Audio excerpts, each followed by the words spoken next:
Hello everyone, welcome back. उम्मीद है इस सीरीज का पार्ट 1 जो रिस्क असेसमेंट IG2 के बारे में डिटेल्ड में डिस्कशन मैंने पहले किया है उसे आप सबने देख लिया है। इस पार्ट 2 के वीडियो में बचे हुए फर्दर स्टेज को मैं डिस्कशन करने वाला हूं। पार्ट 1 के वीडियो में हम लोगों ने कुछ बेसिक डिस्कशन किया था, जहां पर इंट्रोडक्शन, कितने डिटेल्स चाहिए, स्टेज 1 एंड स्टेज 2 के बारे में बात की थी। जिन लोगों ने पार्ट 1 नहीं देखा है, लिंक आपको डिस्क्रिप्शन में मिल जाएगा, वहां पर आप क्लिक करके ज़रूर पहले पार्ट 1 देखें, तभी आप ये वीडियो इट मीन्स पार्ट 2 पर आ पाए। बिना पार्ट 1 को देखे हुए आपके लिए पार्ट 2 को समझ पाना थोड़ा सा डिफिकल्ट हो जाएगा। तो आई वुड सजेस्ट कि आप पहले पार्ट 1 देखें फिर पार्ट 2 पे आएँ। चलें, कुछ मैं आपको ब्रीफ कर दूं कि हम लोगों ने वेरी फर्स्ट पार्ट 1 में क्या डिस्कशन किया था। जहां पर स्टेज 1 की मैं बात करूं तो आपने बॉक्स 1 में ये लिखा था कि ऑर्गेनाइजेशन क्या है, कहाँ है, क्या एक्टिविटीज़ होती है, कितने लोग काम करते हैं, कितने शिफ्ट में काम होते हैं, और भी फ्यू अदर्स डिटेल्स आपने वहाँ पर बॉक्स 1 पार्ट 1 में आपने मेंशन किया है। साथ साथ बॉक्स 2 की अगर मैं बात करूं तो ये सारे इंफॉर्मेशंस आपने कैसे कलेक्ट किया था, किन से आपने बातें की, किस तरह के वेबसाइट्स को आपने चेक किया, और साथ साथ किस तरह के डॉक्यूमेंट्स को आपने चेक किया है, ये सारी चीज़ें बॉक्स 2 में आपने लिखा है। पार्ट 1 के बाद इट मीन्स स्टेज 1 के बाद अब आप स्टेज 2 पे आते हैं, जो लिटिल बिट लेंदी हुआ था, जहां पर आपने 5 डिफरेंट कैटेगरीज या उससे ज़्यादा डिफरेंट हैजर्ड्स कैटेगरीज से आपने 10 डिफरेंट हैजर्ड्स चूज किए हैं, जहां पर कॉलम नंबर 1 से लेकर के 6 तक आपने अप्रोप्रिएट इंफॉर्मेशन फुलफिल किया है। जहां कॉलम 1 में आपने हैजर्ड एंड हैजर्ड्स कैटेगरी को मेंशन किया था, कॉलम 2 में आपने who might be harmed, how and what will be there वो मेंशन किया था। कॉलम नंबर 3 में आपने एग्जिस्टिंग रिस्क कंट्रोल मेंशन किया है। कॉलम नंबर 4 में एज पर ILO 3.10.1 के हिसाब से एडिशनल कंट्रोल मेजर्स मेंशन किए हैं। कॉलम नंबर 5 में आपने टाइम स्केल मेंशन किया है कि ये एडिशनल कंट्रोल मेजर्स को कंप्लीट करने में, इंप्लीमेंट करने में, अप्लाई करने में कितना रियलिस्टिक वक्त लगेगा। साथ साथ कॉलम नंबर 6 में आपने who is responsible, it means responsible person के डिजिग्नेशन एंड एसोसिएटेड एक्शन के सीरियल नंबर वहां पर आपने मेंशन किया है। मेक श्योर ये सब सारी चीजें हम लोगों ने पार्ट 1 में कंप्लीट कर लिया है। उम्मीद है आपने भी इसे प्रिपेयर कर लिया होगा। जब तक आपका पार्ट 1 इट मीन्स स्टेज 1 और स्टेज 2 कंप्लीट नहीं हो जाता है, आप स्टेज 3 और स्टेज 4 पर नहीं आए। इनकेस अगर पेंडिंग है तो पहले आप उसे कंप्लीट करें।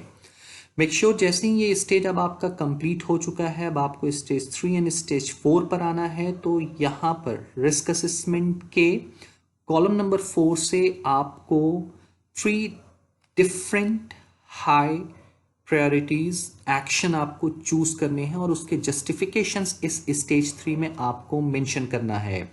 स्टेज 4 में आपको रिव्यू कब होगा और क्यों ये डेट आपने सिलेक्ट किया है, किन लोगों को आप कम्युनिकेट करेंगे और किस तरह से आप कम्युनिकेट करने वाले हैं, किस तरह से आप फॉलो अप करेंगे, और इनकेस अगर वो एक्टिविटीज़ फुलफिल नहीं की गई है तो आप क्या यहाँ पर एक्शन लेने वाले हैं। साथ साथ कुछ एडिशनल इन्फॉर्मेशन की बात की जाए तो इस IG2 को प्रिपेयर करने के लिए क्या टाइम मिलता है, ट्विटर आपको किस हद तक गाइड कर सकते हैं, चाहे वो सॉफ्ट कॉपी पे आप प्रिपेयर कर रहे हैं या फिर हैंड रिटन, इट मीन्स आप हार्ड कॉपी सबमिट करने वाले हैं, उसके बारे में अब यहाँ पर मैं बात करने वाला हूँ, और अब आप किस तरह से इसे सबमिट कर सकते हैं अपनी ऑर्गेनाइजेशन को। तो ये सारी डिटेल्स मैं आज के वीडियो पार्ट 2 में बात करने वाला हूं। ये सारे इंफॉर्मेशन हैं जो पहले भी स्लाइड्स में मैंने आपको डिस्कशन कर दिया है।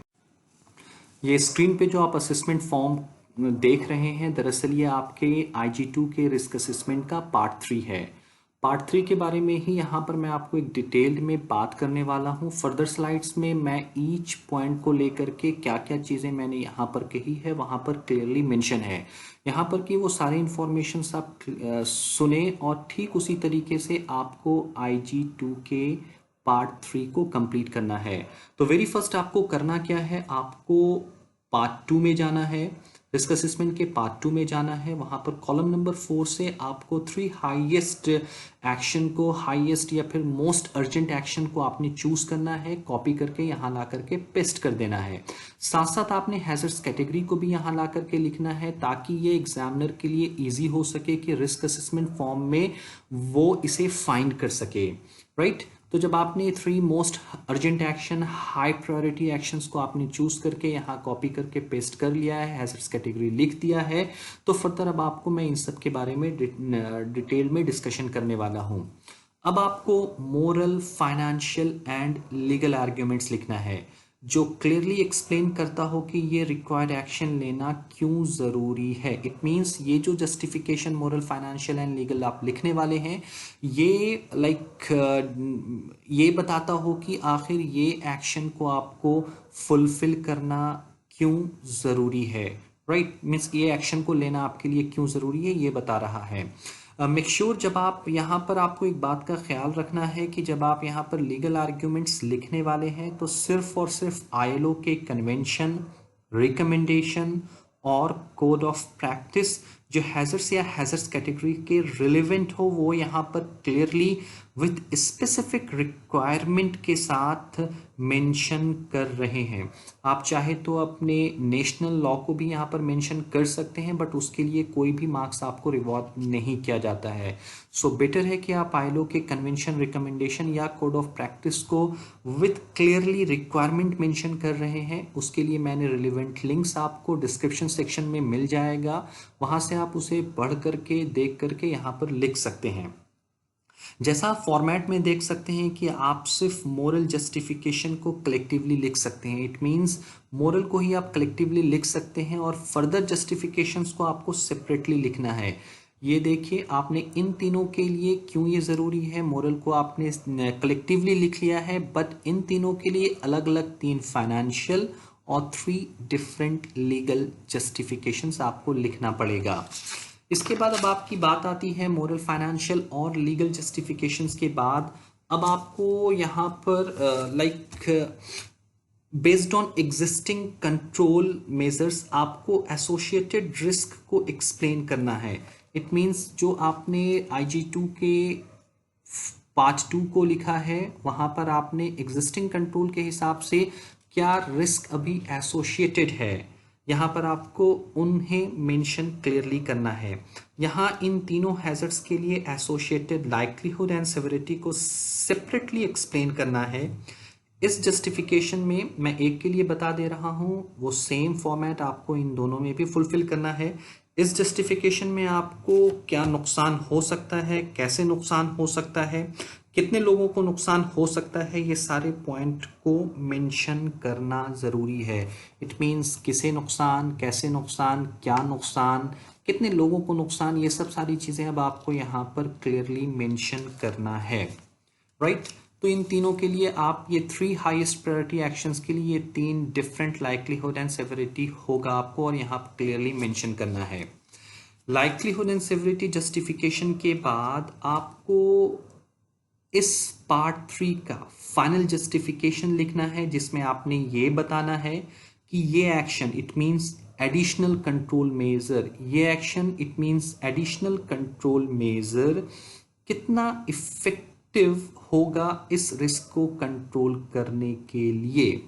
राइट, रिमेंबर ये जो एक्शंस हैं कितना इफेक्टिव होगा इस रिस्क को कंट्रोल करने के लिए, इस एक्शन का क्या इम्पैक्ट होने वाला है, इस एक्शन से किस हद तक रिस्क कंट्रोल होगा, इट मीन्स लाइक पार्शियल होगा या कंप्लीटली फुली ये कंट्रोल्ड हो जाएगा। साथ साथ आपको यहाँ पर ये भी बताना है कि आपने इतना टाइम स्केल अलोकेट क्यों किया है। इट मीन्स आपने सपोज 3 मंथ दिया है तो आखिर क्यों दिया है, क्या वजह है आपको इस एक्शन को कंप्लीट करने में 3 मंथ्स लग जाएगा, वो चीज़ों को भी आपको यहाँ पर क्लियरली मेंशन करना है। जितनी बातें मैंने बताई वो आपको अगर सेल नंबर 1 में मेंशन करना क्या है आपने, तो ठीक उसी तरीके से 2nd एंड 3rd में भी आप मेंशन करेंगे। मेक श्योर ये सारे सजेस्टेड पॉइंट्स आपके रिस्क असेसमेंट के पार्ट 3 में है एंड चेकलिस्ट भी आप रेफर कर रहे हैं ताकि कोई भी पॉइंट आप मिस नहीं कर रहे हैं। एक ब्रीफ में कर दूं, आपने 3 हाईएस्ट प्रायोरिटी एक्शंस को चूज किया, एसोसिएटेड हैजर्ड्स कैटेगरी लिखा, देन आप ये बता रहे हैं moral, financial and legal arguments के हिसाब से कि क्यों ये एक्टिविटीज़ को फुलफिल करना ज़रूरी है। अब आप associated based on current risk level, अब आप associated likelihood and probable severity के बारे में बात कर रहे हैं, ये 3 डिफरेंट होगा। साथ साथ ये जो 3 एक्शंस आपने लिखा है यहाँ पर या फिर आपने जो चूज़ किया है ये कितना इफेक्टिव होगा, किस हद तक इफेक्टिव होगा, क्या इम्पैक्ट होगा और कितना वक्त लगेगा, ये सारी चीज़ें आपको IG2 के पार्ट 3 में लिखना है। जितनी बातें हम लोगों ने पिछले स्लाइड्स में अभी की है वो सारे इंफॉर्मेशंस को मैंने यहाँ पर भी मेंशन कर रखा है। आपने वेरी फर्स्ट क्या किया, आपने 3 हाईएस्ट प्रायोरिटी और मोस्ट अर्जेंट एक्शंस को आपने चूज कर लिया, साथ साथ आपने वहाँ पर उनके हैजर्ड्स कैटेगरीज को भी लिख दिया है। जब आप मोरल, लीगल और फाइनेंशियल आर्ग्यूमेंट लिख रहे हैं तो जो आपने IG1 के एलिमेंट 1 में स्टडी की है उसे आप रेफर करके इस सेक्शन को आप लिख सकते हैं। लाइक आपने मोरल में क्या, क्यों मोरली ये ज़रूरी है इन सारे एक्शंस को फुलफ़िल करना।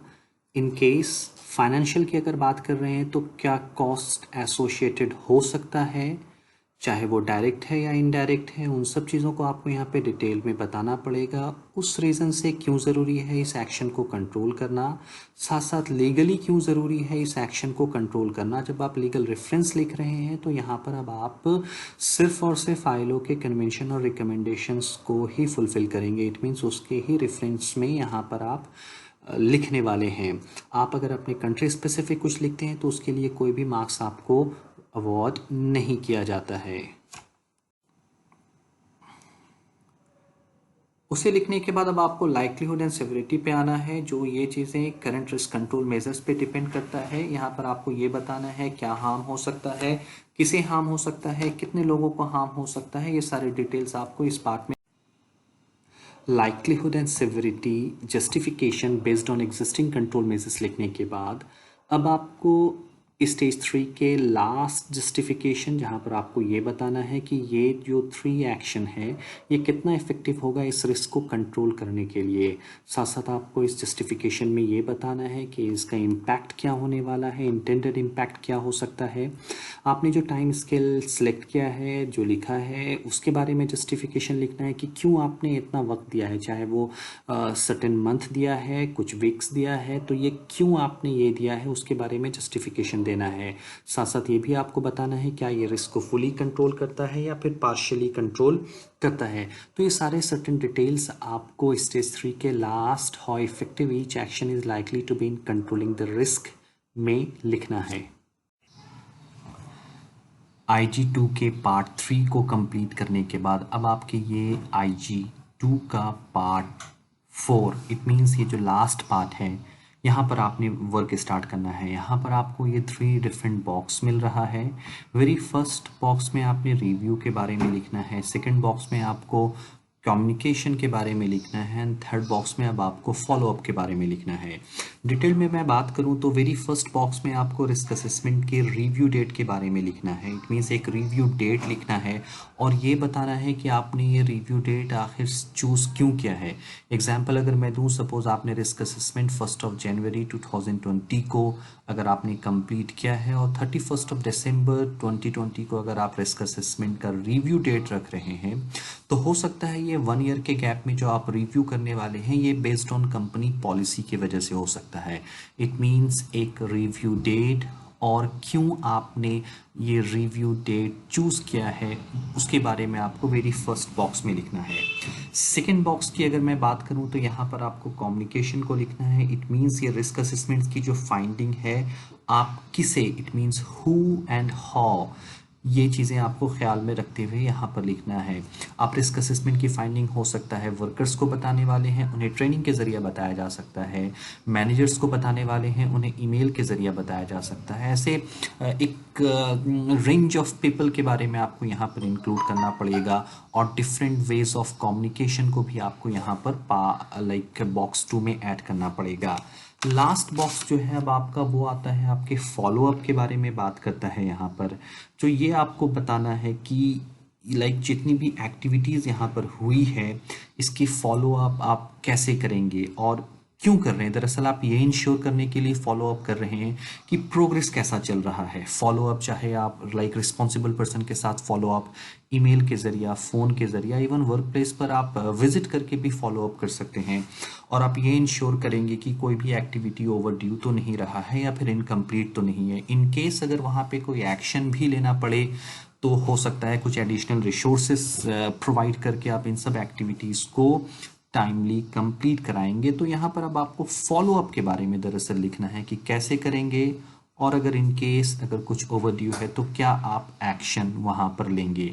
तो ये आपका आता है पार्ट 4, जहाँ पर आपको रिव्यू के बारे में, कम्युनिकेशन के बारे में, इट मीन्स किन्हें आप कम्युनिकेट करने वाले हैं, और फॉलो अप के बारे में आप लिख रहे हैं, इट मीन्स कैसे करेंगे, और इन केस अगर कुछ इनकम्प्लीट है तो वहाँ पर क्या एक्शन आप लेने वाले हैं।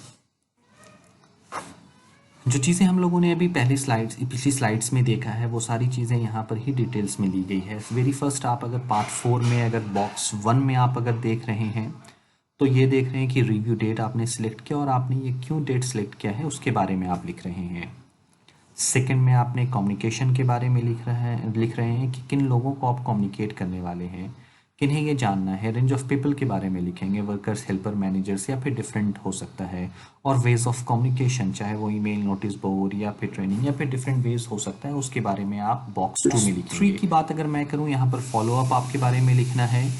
फॉलो अप किस तरह से आप कर रहे हैं, ईमेल, कॉल, एक्सेट्रा के ज़रिए आप कर रहे हैं, और अगर आपको वहाँ पे कुछ एक्शन लेना है मिटिगेट करने के लिए, एक्टिविटीज़ को कंप्लीट करने के लिए, या फिर कुछ और आप एक्शन लेना चाहते हैं, इनकेस अगर एक्टिविटी इनकम्प्लीट है तो यहाँ पर आप लिखेंगे।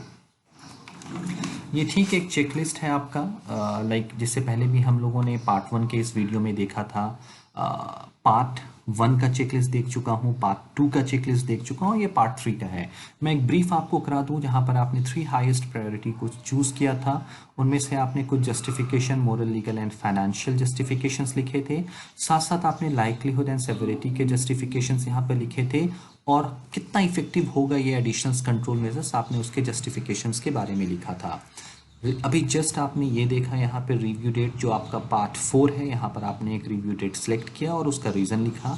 आपने ये भी बताया कि किन लोगों को कम्युनिकेट करेंगे और कैसे आप कम्युनिकेट करेंगे, हाउ एंड हु, और साथ साथ आपने फॉलो अप के बारे में भी पार्ट 4 के लास्ट बॉक्स में लिखा है।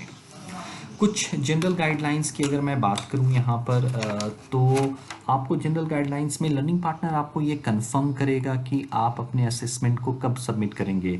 वेरी सिंपल ये है, आप लाइक जहाँ पर आपने इनरोल कर रखा है, क्लासेस अटेंड करने के बाद लर्निंग पार्टनर आपको एक स्पेसिफिक डेट बता देते हैं कि इस डेट तक आपको आपके प्रोजेक्ट को सबमिशन कर देना है। तो मेक श्योर आप मैक्सिमम डेट टाइम के लिए आप लर्निंग पार्टनर से कांटेक्ट करें।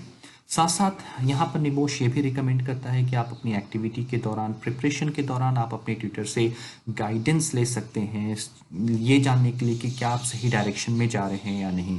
बट साथ साथ वो ये भी एडवाइस करता है कि ट्यूटर, कोई भी आपके अगर ट्रेनर हैं, वो इस चीज़ के लिए अलाउड नहीं होते कि वो प्री मार्क या कमेंट कर सकें किसी स्पेसिफिक डिटेल्स में। वो आपको गाइडलाइंस ज़रूर दे रहे हैं, वो आपको एक कंप्लीट डिस्कशन कर रहे हैं, वो आपको सारी एक्टिविटीज़ को किस तरह से कंप्लीट करना है वो बता रहे हैं, but he is not allowed to do that kind of pre mark and etcetera. Assessment form की अगर बात की जाए तो निबोश ने IG2 के असेसमेंट फॉर्म को soft copy, it means MS word में भी रखा है, और हैंड रिटन आप प्रिंट आउट लेकर के भी आप उस पर लिख सकते हैं।